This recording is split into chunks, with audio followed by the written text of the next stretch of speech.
Hey everyone, and welcome to another episode of the Oz Culture Podcast.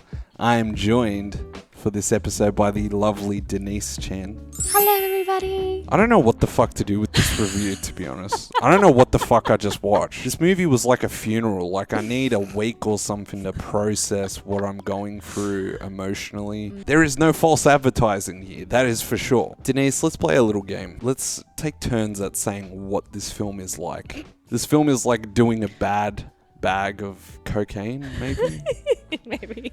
It feels like a kaleidoscope of intergenerational trauma, of family, of chaos, and hope at the end of the day. Ooh, hope, eh? This film feels like 5 movies in one film with all different directions. Yet somehow it was still easier to understand than Inception. I can't comment because I still haven't seen Inception. It's fine. You've missed the boat, Denise. It's only been about 10 years since the film came out. I think it's because this film just has a lot of exposition dumps that somehow were complicated but not. It feels definitely like a feast rather than just a meal. Or the whole buffet. This is my second time watching it as well, actually. And I feel that I definitely enjoyed it a lot still. But it's helped me kind of understand or grasp even further what I think I got the first time but hadn't fully absorbed yet. You actually enjoyed this more the second time? You know what? In a way, maybe. Because I feel like the first time, because it was just so much happening, even just like emotionally with all the depth that they explore in the relationships, it felt like I had to hold everything in because I could feel all my own like personal trauma coming up. I thought you were going to say you could feel your intestines drop out of your body or something. In an emotional sense, absolutely. They definitely didn't play it safe, I think, with everything that they did. There was a moment when the movie finished and we were like waiting for the lights to come on and they were taking forever to come on. It was almost like that was part of the movie. Like, psych!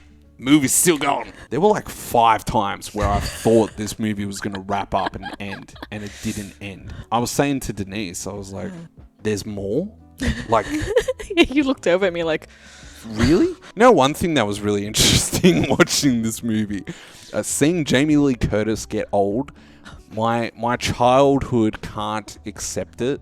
Because when I just think to myself, like, wow, this is the same woman that supplied endless supply of erections for me as a child. Like, True Lies, man, the erotic dance was, like, before, obviously, being a young kid, before, you know, the internet was big and porn was around, like, that was it. That was my thing. Anyway. Many a sexual awakening, I think, watching her in that. It's funny, though, in acting school, like, whenever we had to like learn how to seduce someone, seduce me, our teacher would always come back to watch Jamie Lee Curtis in True Lies. Anyway, Jamie Lee Curtis is different now. She's all over this movie. She's fucking great in this movie. Oh, she's fantastic. And they gave her some kind of fat suit or something to really accentuate that she's old. And I was saying this to you earlier about how it feels like now that more diverse stories are getting told, we're seeing this trend where they really are delving into that intergenerational trauma as a shared experience of like, yeah, finally you can see, you know, what you may have experienced in real life on screen, and that hits you on a representative level quite deep. It takes that, but then it goes through such beautiful like and chaotic hoops and bounds that it makes it still feel fresh and new. Yeah, like this film actually has a lot of similarities to another film that me and Denise reviewed, Turning Red, disguised through this wacky, supernatural, over-the-top story of a little girl turning into a panda. At the core of it was this relationship between mother and daughter, and this relationship where the mother wasn't really accepting her daughter fully and was kind of pushing her to be someone she's not, setting unrealistic expectations for her. Turning Red brought up generational trauma, how the mother was only acting that way because of her mother, and there were so many similarities here with this film. At the end of the day, it's so simple. when you break it down to its core. I think what really helps in having that core center story and message of mother and daughter, it does at least ground it in reality, and makes me think about how, if the acting style itself was also over the top or more cartoonish, I don't think it would have worked. Like, it had to be grounded in that naturalism for it to balance out all the chaos. When the movie does have these conversations, these serious conversations between the mother and daughter, that's where the special effects drop a bit and it becomes a bit more grounded. It gives the audience time to breathe and stuff. There's literally a moment in this film where things come to a screeching halt and you're just like, whoa. They have a grandfather played by James Hong. Mm-hmm. Yes, I believe. James Hong. Fucking love James Hong. I still don't know what the movie's about. I love the faces he makes. How he's just always like irritated all the time, but he fucking nails it. Yeah, it just works. Yeah, it works. Another version of her husband from another universe, when the guy explains why she in this universe is like our last hope, he just says so blatantly and so direct. He's like, because you are shit. Like, you are the failure.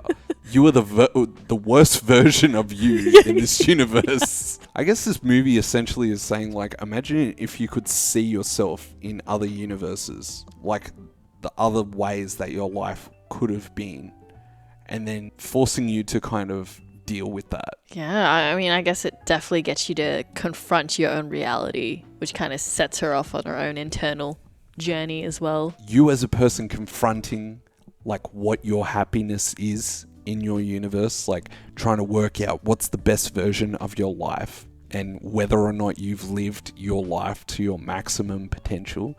Then you've got the relationship between daughter and mother. Then you've got the generational trauma. Then you've got the acceptance that, like, with the present moment, with the simple life usually being kind of the happiest or the best version of your life. One thing I will say, I laughed out loud a lot of times in this movie. I'm pretty sure I was the loudest person in the theater. 100%. But fuck, it was funny. Oh yeah. Like, some of the shit that this movie sets up, I'm just thinking about it and I'm like, I can't believe a pitch meeting, a producer meeting where, all right, we got to invest $20 million. Like, imagine going into a boardroom professional meeting with people in suits and being like, look, we got to do this. We want a gangbang of giraffes. This is going to be a great movie. It's going up against Doctor Strange. A Marvel fucking behemoth, and we're going to beat it because we're going to have giraffes gangbang each other. I will say, it is a good movie. I think that if this film was to get an award, it would be for the special effects and for the fight choreography and the sound design as well. There's a lot of like, boom, like a lot of that shit. A lot of subtle nuances in the sound design that really immerse you into it. I would definitely say with a film like this, you have to see it in a cinema. Do not let this pass you by. Considering that it's like, an indie film as well, technically, A24, it's like... I would have never thought this was an indie film. Right? How well done the visual effects and everything is. You'd think that it had a massive budget, massive scale of production, but like...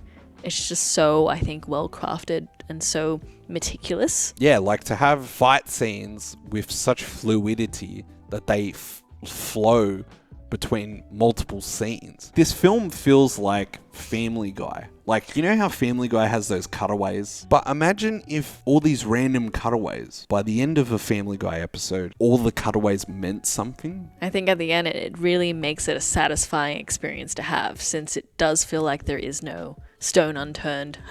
Stone unturned. That'll make sense when you see it. What is the thing that stuck out most to you? I feel like sometimes in my own mind, my own thoughts can get really chaotic. So watching everything be so, I guess, stimulatory, it's kind of like, oh yeah, this is my mind on screen. So that was kind of satisfying in a way for some reason.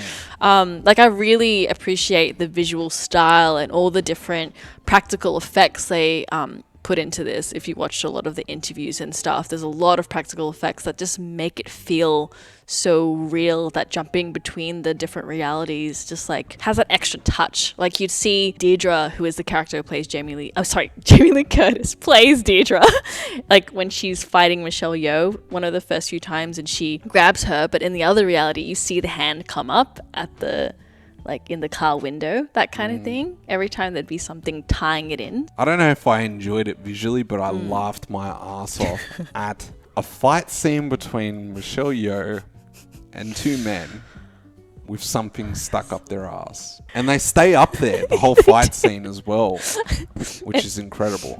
And how it's even like introduced that it's like, oh, an award for best auditor of the month, and it's like an anal plug. Like, and as soon as you saw it, you fucking knew that it was going to be used somewhere involving an asshole. Seeing a mother and daughter have a conversation as rocks, but not like talking, but just as rocks, was pretty good. That's where it was so like meticulously planned, you know, like they did that definitely for a very specific impact. What I loved about that scene in particular too with the two rocks was that even though like visually, right, it's so simple. Two rocks, a cliff, the sky, the sound of like the wind blowing, but what they were saying to each other was so deep. And the crowd were really into it. They were laughing at everything they were saying to each other. Really good writing in that they nailed the dynamic of the relationship. So it does feel like it is these characters, but just as rocks. I feel like 30 different people wrote this. And when I saw two names, I was like, get fucked. Fuck off. What is the evil being's plan, Denise? Because I was very lost at times with what its plan was. So I think what it ended up being was that Joy, and this version of her, Jobu Tabaki, was looking for the version of Evelyn that could actually meet her halfway. That would actually join her in sharing the experience. This is where it was made the most clear in the scene with the rocks. And I think that's where it's like, if you get caught up in the humor, that might just go over your head kind of thing. Like it's easy because it's such an important point. I think it speaks to that whole mother-daughter relationship. Sometimes when you have that strain, you really just want your parent to just understand you. This version of Evelyn was willing to do that, to risk it all and fracture her mind, just like this version of Joy was experiencing. That's where I think this Jobu Tabaki was trying to achieve. Like you get me now kind of thing. Okay. Although this movie's very, like, it seems very complicated, the arc of the character, the lesson that they need to learn is clear to the audience, you know? It's quite interesting that how they end the film, it almost gives you that sense that, you know, even though things aren't perfect and probably like can never be perfect, because realistically perfect doesn't exist, at least you can still hold on to the good times and what, you know, the things still to be grateful and hopeful for. I think that's the end message I got. The message was very clear of like, sometimes you need to just stay present with what your life is rather than thinking about what it could have been. I'm amazed that I was able to get something simple and profound from it, because when I was watching it, I was just like, where are we? What's happening? Who's that guy? What's happening now? Why is there a raccoon on this dude's head? Why is there dildos up these two guys' asses while they're fighting this chick? And I'm going to give my final rating. I'm going to give Anything Everywhere All at Once, I'm going to give it a 4 out of 5. It's a fucking feast for the senses. A very unique film. I don't know if I'll ever see a film that like will keep me guessing as much as this film did and feel so original or shock me so much or leave me feeling dizzy, but it was enjoyable. In the core of it were characters I enjoyed seeing, special effects that were chaotic at times and yet hilarious. Like that raccoon is practical. Yeah, exactly. But it's like, it looks shit, but on purpose. It's fucking perfect. I'm looking forward to just having conversations with people. Like, what was your reaction when blank happened? So that's my final rating. My final rating would have to be 4.5. And I'm only taking I think it hit me on so many different levels and resonated in so many ways and was so nuanced in, you know, showing the whole thing from a mother's perspective as well, like we were saying, which felt really nuanced, and she felt like a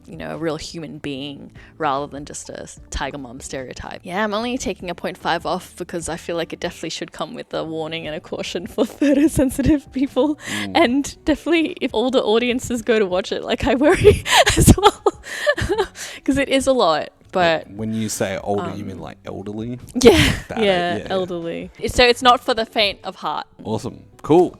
Thanks for joining us again, Denise. Guys, if you enjoyed the show, leave us a review, like and subscribe on the YouTube channel at Michael Piscineri. You can follow my Instagram at Michael Pish Podcasting.